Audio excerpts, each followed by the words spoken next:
Hey everyone, it's Shaft, aka That Mill Guy, coming at you with my very next Modern Mill Sideboarding guide. And today, as the title and the thumbnail suggests, we're looking at Modern Blue-White Control and how Modern Mill can beat this deck.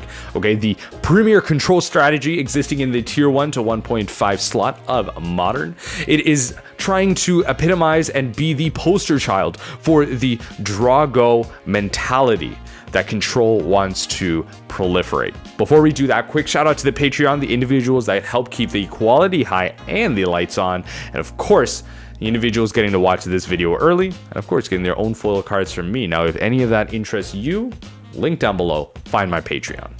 So let's get right into it. Let's talk about the strengths and weaknesses of blue-white control in Modern. So the strength of the deck. Playing the mid to late game. This deck wants to take you to the long game, that turn 8+, and that's where it wants to win. It wants to slowly and gruelingly take out every single one of your resources by countering them, removing them, whatever it is, or tempoing them out, so that once you get to that late game and they stick those 1 to 2 threats, you're not going to have anything left to remove, if not one of them, both of them, or all three of them, whatever it may be. You're not going to have enough resources. Now, what does that mean for us in terms of what is the deck bad at? Well, let's look at what I said. I said mid to late game. So where does the deck struggle? The early game. So that is where Modern Mill as a strategy needs to be establishing a board presence. That's where we need to be prioritizing, mulliganing, and going for those early hands where we're forcing them to interact on our terms. Okay, we need to take that decision making away from them, and that's how we're ultimately going to be able to take control of this game and win in that mid game, because chances are we really don't want to take it to that late game where they're going to have control of us. Let's look at some of the key cards that exist in this strategy. Now, there's a lot of things that we can talk about, so I'm going to talk about kind of 3 overarching sets of things here. So the first thing is going to be their disruption. Okay, so in terms of the disruption, they have counter magic and of course Snapcaster Mage. Snapcaster Mage is going to be one of the things that we turn on primarily, giving them access to more cards than they usually would through it. All right, obviously with our mill spells, so we have to be aware of open mana. If they have at least 3 mana open, then we have to be aware of all the 1 CMC counterspells in their graveyard. If they have 4 mana open, we have to be aware of the 1 to 2 CMC counterspells available to them in their graveyard, because in both those scenarios they can cast Snapcaster Mage and take them out. Okay, so just be aware of that, especially in the main board first game scenario. Keep those surgicals open for some potential Snapcaster targeting. Okay, next up, obviously, as I mentioned, the counter magic. Things that we have to be aware of are particularly Spell Snare, which is notably in a lot of blue-white decks have gone up from a 1 of or a 0 of to a 2 of because of the rise of Stoneblade archetypes, giving breath to the 2 CMC slot, which is a big problem for us, especially because some of our primary win conditions, being Glimpse and Mesmeric, are obviously 2 CMC, and some of our ways to get back into the game, such as Search for Iskanta, are also 2 CMC. So we have to be very careful of them having at least 1 mana open, and just be wary that this is something the deck has access to. Now, the next section I want to talk about is going to be those disruptive and very irritating planeswalkers. Okay, so we have stuff like Jace the Mind Sculptor and Teferi Time Raveler. Obviously, there's more planeswalkers I can mention, but let's look at these ones primarily. A Jace that is resolved and is allowed to untap with is a very, very, extremely bad scenario for us. Not only can they now start to fate seal us, aka look at the top card of our library and control what we're drawing, but they can also start to brainstorm and gain cards and gain advantage that way, shuffling away cards that they don't need anymore and potentially gaining cards that are going to be perfect at disrupting what we're doing. Okay, so prioritizing removing, especially Jace the Mind Sculptor, is going to be big. Next up is Teferi Time Raveler, stopping a lot of our instant speed interaction with stuff like Drown in the Lock, really redefining the mill archetype. Teferi Time Raveler is able to interact with us in a rather unfortunately big way that didn't used to exist in Modern Mill, but unfortunately we have to adapt, and of course other archetypes have to adapt. So this is something that we have to be aware of, but notably, it's not that bad of a card. It's not that bad of a card for us to deal with, just because it stops our interaction on the stack, but it doesn't innately stop us from doing anything. All right, it obviously stops us from casting cards under Shelldock Isle because Shelldock Isle does that on the stack, so be very wary of that. This is one of the main reasons where you might want to start thinking about playing Mystic Sanctuary over Shelldocks if you see a lot of Teferi in your local meta. Well, now we have to interact and we have to think about that. We can't just Field of Ruin at the end of their turn and cast Archive Traps. We have to do more things on our turn, but again, it doesn't stop us innately from doing anything or win them the game per se like Jace does. Finally, the last category that I want to look at is their win conditions. And their win conditions are going to be stuff like the Manlands and 5 mana Teferi. 5 mana Teferi being able to continuously tuck ourselves and obviously interacting with our mill strategy that way.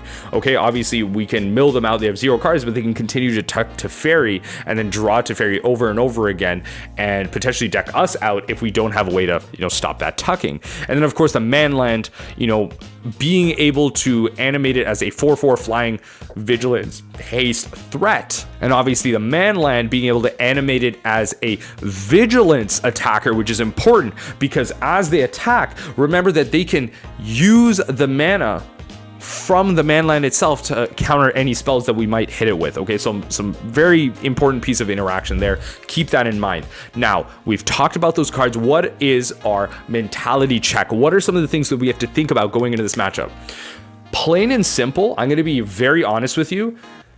Like many Magic games, mulliganing is obviously a very big decision, okay? How we mulligan and what hands we keep is obviously a very important thing that we have to think about going into any single game of Magic we play. But it's especially important in this blue-white control matchup where we are going to be prioritizing 2 cards, Hedron Crab and Mesmeric Orb. That's it. These are the 2 cards that need to be resolved and on the battlefield as soon as possible. Or you need to, if it's in the mid to late game, you need to prioritize and be using all of your resources to get these cards out. So Hedron Crab, very important because it's a mill spell that your opponent cannot interact with on the stack with their counter magic. Once it's a permanent, it is there, and they now require a planeswalker to bounce it or path to exile to remove it. And if they path it, we're actually more than happy because we have thinned our deck marginally, we have taken a land out, and we have ramped ourselves. That's actually pretty big for us. It's not the worst trade-off in the world. Mesmeric Orb is fantastic, as you all know, because what you can then do with an active Mesmeric Orb is force them to tap out lands and cards to mill further. So let's say you go to cast another spell, such as a Glimpse the Unthinkable, and they counter it. Well, worst case scenario, what they did there was they tapped 2 lands, 3 lands, whatever it is, and they're milling from that. So now every permanent they play, we have taken the tempo back on our turn. We're forcing them to play on our clock because now they're tapping lands and they're milling on our grounds. So Mesmeric Orb, again, very important. So let's use that to go into the next section. What are cards that we are taking out against blue-white control? So, cards that are bad. First and foremost, Ensnaring Bridge. Take out Ensnaring Bridge. I know I talked about Snapcaster Mages and Manlands, but trust me when I say your Mesmeric Orb will never stick on the battlefield. Teferi Time Raveler, Cryptic Command, the many ways that they have to bounce and interact with Ensnaring Bridge is insane. Take it out, you will never resolve it, and honestly, on 3 mana, that is not what you want to be resolving. You potentially want to be holding up mana for stuff like Drown in the Loch or Field of Ruin plus Archive Trap, okay? These are not the things you want to be doing. You want to be reactive, not proactive with defensive cards like this. Next card that I want to take out is Surgical Extraction. Now, this is a bit of a contested point, but in my opinion and how I played my games, and actually how many of you might have seen me on stream here, is a lot of success can come out from taking this card because Control is a critical mass deck. Okay, it is a deck that relies on multiple ways to enact its plan. Okay, so you're not going to be able to, for say, surgical out Snapcaster Mage and kind of win the game from there. Although that's a huge swing for you and you shouldn't discount that, a lot of other win conditions still exist in the deck. Okay, if you surgical out the Jace, well, they still have Teferi Time Raveler. So that's unfortunate. We have to take that out. Obviously, in the first game scenario, surgicals are fantastic from stopping Snapcaster targets, but it's better to play around the Snapcaster targets and have more high quality cards in your deck than play against Snapcaster Mage and just have lower tier cards, okay? Just want to have the better card quality, take out surgical, you don't need it. With that in mind, let's go right into it with the next section. What are some cards that we're bringing in from our sideboard? So, first and foremost, counter magic. This should be very obvious. Dispel, Spell Pierce.